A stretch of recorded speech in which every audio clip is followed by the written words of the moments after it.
Hi, this is Anika from Living for Later, and today I just want to come on to speak to you on success and just really purposing in your heart to be successful according to God's word in 2016. True success is not measured by the applauses of man, but more by the applause of God.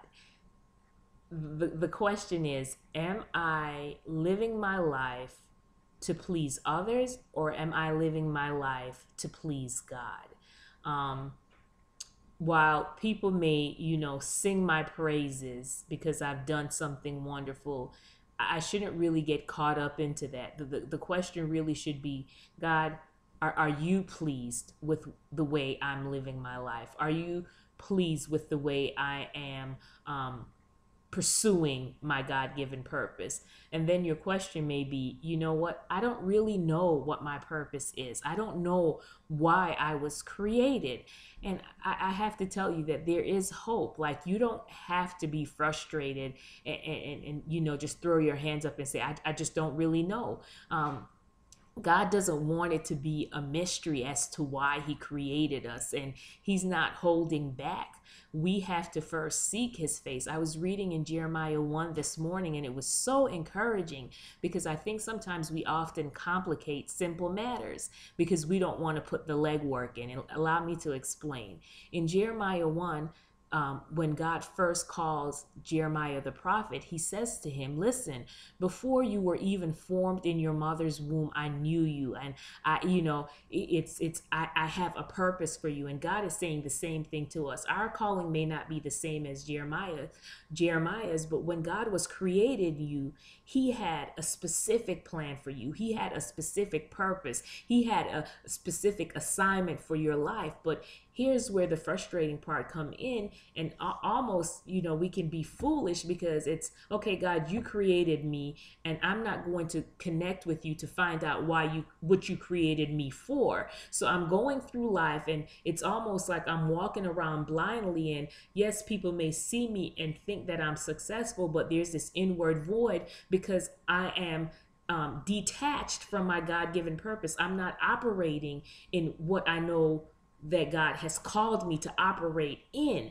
So don't complicate the process. Spend time seeking God's face and asking him, God, what did you have in store when you created me? What did you have in mind? What is my specific assignment? I know you don't want to make this a mystery, but again, you can't just pray that prayer once and think that God is just gonna ta-da, just unveil it all to you. It's a constant pursuing of God. And it's he may show you part A, and then as you continue to pursue him, he'll show you part B. But I think sometimes we get so frustrated because we don't, again, want to put in the legwork. We don't want to spend time in God's presence. We don't want to presence. We don't want to spend time reading his word, uncovering the treasures that are there and having him speak to us through his word, showing us what our purpose is. So I just want to really encourage you to have a different mindset for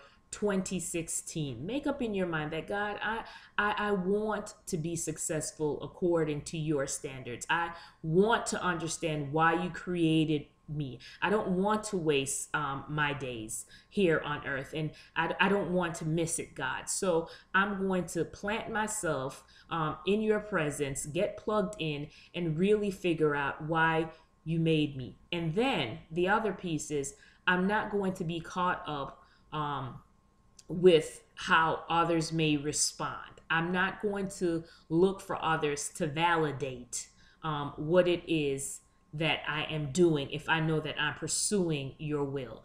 Father, if you're telling me to go and do something that just seems, just so beneath me, but this is what you've called me for, I'm going to tune out what others are saying, and how they're, oh, you have more potential than that, you shouldn't be doing that.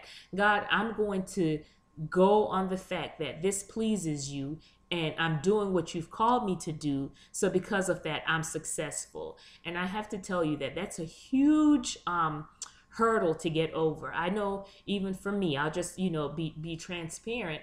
I know that God has called me to write. And I know that even with this YouTube channel that, God is kind of pushing me out there a little bit more, but I have to be careful that I don't get caught up in, the responses that I get back. I don't get caught up in, okay, how many people watch my videos or how many likes did I get, and be discouraged because, it may be only 3 or 4 people watching it, whatever it may be, or I may not get much feedback or any comments. That's not even the point. That's not true success. True success is, you know what, God, I know that you've called me to this thing, and I'm going to continue to do this, and knowing that you are pleased.